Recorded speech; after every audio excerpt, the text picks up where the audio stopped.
Les délégués de la composante opposition politique au dialogue de la Cité de l'Unité africaine se sont retrouvés ce mercredi 25 janvier 2017 au quartier GB sous la comodération de l'honorable Vital Kamerhe, qu'assistaient le professeur Mokonda et son Excellence Monsieur le ministre Steve Mbikai. La réunion portait principalement sur la restitution des travaux qui se font à la Cinco. À ce sujet, le comodérateur Vital Kamerhe a fait part aux délégués des résultats obtenus en ce qui concerne notamment la composition du Conseil national de suivi des accords. Comme vous le savez, ce conseil, dirigé par le patriarche Etienne Tshisekedi, et il a été décidé qu'on créerait 3 postes de vice-premier président et qui constitueront, ensemble avec le président, un présidium. Et chacun des vice-présidents aura des attributions bien définies. Et toutes les décisions importantes seront prises de manière collégiale.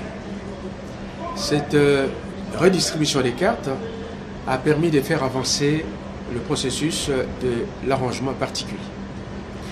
Deuxièmement, en ce qui concerne la composition du gouvernement, l'honorable Vital Kamerhe a fait part aux délégués du souci qui animait la délégation de l'opposition politique, à savoir de faire en sorte que tout le monde se retrouve, qu'il n'y ait point une composante qui se fasse prévaloir comme étant gagnante, puisqu'il ne s'agit pas, rappelons-le, pour nous, opposition politique, de faire un partage de gâteau, mais il s'agit de créer les conditions pour que l'exécutif soit le plus opérationnel possible, de manière à amener les Congolais aux élections.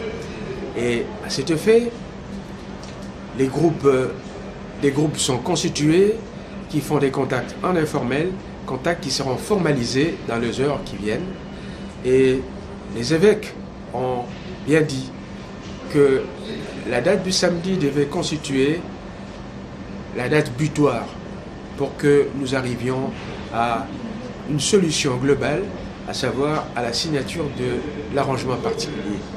Puisque personne ne comprend que l'arrangement particulier puisse prendre beaucoup plus de temps que l'accord lui-même.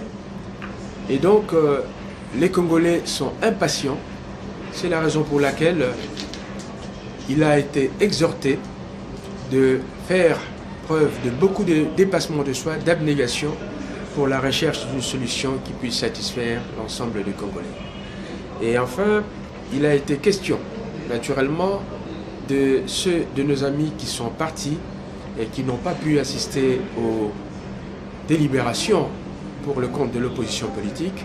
À ce sujet, l'ensemble des délégués a souhaité que si cela devait se faire, que cela se fasse au cours d'une plénière délégation de l'opposition politique qui a l'habitude de se réunir ici au quartier GB. La réunion a commencé à 14h30, a pris fin aux environs de 16h30. Je vous remercie. Vous le savez, il y a une partie qui avait signé, l'autre partie n'avait pas signé. Et quand nous avons posé la question, nous nous sommes retrouvés avec 2 propositions. Nous n'avons pas voulu entrer dans la logique de la division d'une composante. Nous avons travaillé, vous avez vu à un certain moment, la présidence s'est retirée avec les 6 membres de la composante opposition signataire de l'accord de la Cité de l'Union africaine. Et nous avons travaillé comme des pasteurs, d'abord pour les réconcilier à l'interne. Donc la grande nouvelle aujourd'hui, c'est que l'opposition signataire de l'accord de l'Union africaine est maintenant unie autour d'un chef. Et le chef, c'est Vital Kamerhe et son adjoint, c'est le ministre José Makila. Vous venez de terminer, est-ce que vous pouvez nous faire part des avancées si on a eu? Oui, il y a eu des avancées. Toutes les composantes ont présenté les propositions. il y a des propositions qui se rapprochent. Par exemple, la proposition de la majorité présidentielle et celle du rassemblement se rapprochent. La proposition de l'opposition signataire, c'est-à-dire la nôtre, et l'opposition républicaine, la société civile, se rapprochent. Et nous disons que demain, c'est le jour de contact pour que les différentes composantes puissent se rencontrer d'abord à Nampaté. Et puis ensuite, les chefs de délégation vont se rencontrer à 14h autour des évêques, avant la plénière de 16h, pour faire valoir plusieurs critères de pondération, des critères de poids politique, des critères de solidarité, des critères aussi de décrispation, parce que tel parti politique ou telle personnalité est dans le jeu.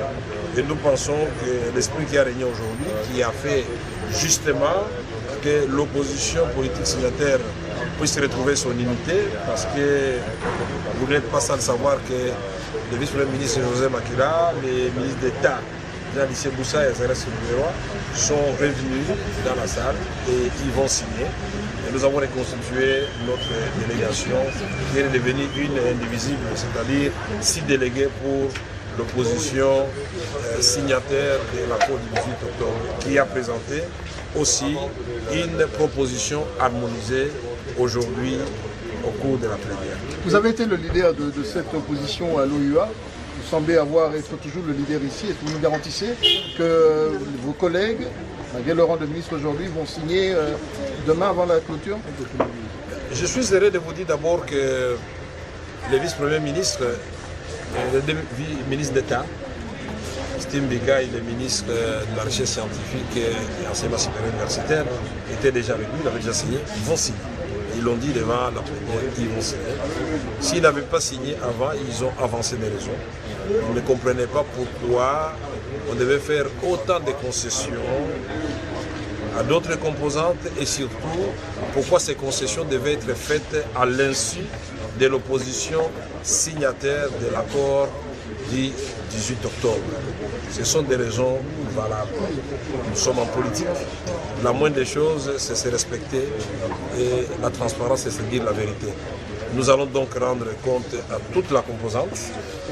Demain, nous avons des réunions d'abord au niveau des contacts informels et puis la plénière. Et je crois après-demain, après concertation avec les amis, nous serons devant toute la composante pour recréer l'harmonie au sein de toute la composante opposition signataire de l'accord du 18 octobre.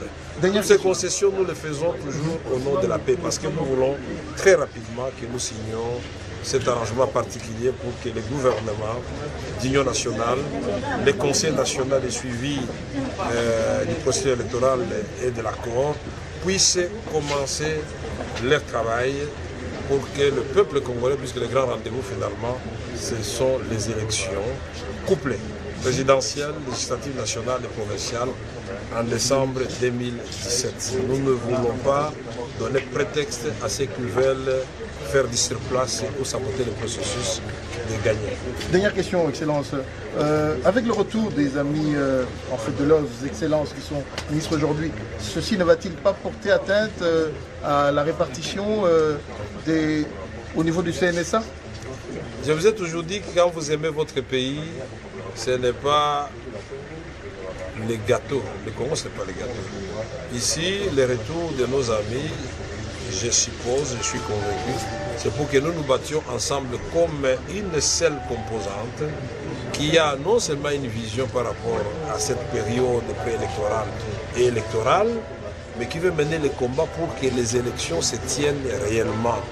Mais c'est fait que pour y parvenir, il faut que la composante, comme les autres composantes, puisse être représentée dans les institutions attitrées pour ce faire, c'est-à-dire le gouvernement et le Conseil national de suivi de l'accord, pour que le pouvoir arrête le pouvoir, pour que nous nous surveillions mutuellement, pour que nous nous rappelions à l'ordre mutuellement.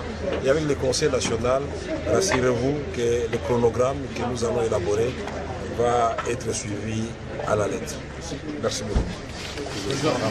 Vous avez vu qu'aujourd'hui, on vient d'avancer sur beaucoup de questions. Et je crois que c'est demain, il est possible que nous terminons demain. Donc aujourd'hui, on a abordé la question du partage des responsabilités au sein des composantes. On n'a pas totalement fini. On doit continuer avec certains contacts secrets. Demain matin, nous reviendrons ici toujours dans ces contacts.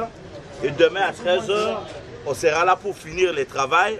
Comme on vous l'avait dit, les prêtres sont obligés, les évêques sont obligés de faire leur déplacement, qui c'est un déplacement pastoral. Donc, dès demain, il est possible que nous terminons, mais je dois vous dire que les négociations maintenant se déroulent dans un climat plus bon qu'avant. Donc, voilà ce qu'on peut vous communiquer à ce stade. Quels sont les points qui bloquent? Il n'y a plus de blocage, on est en train d'avancer et c'est là vraiment de vraies négociations commencent maintenant.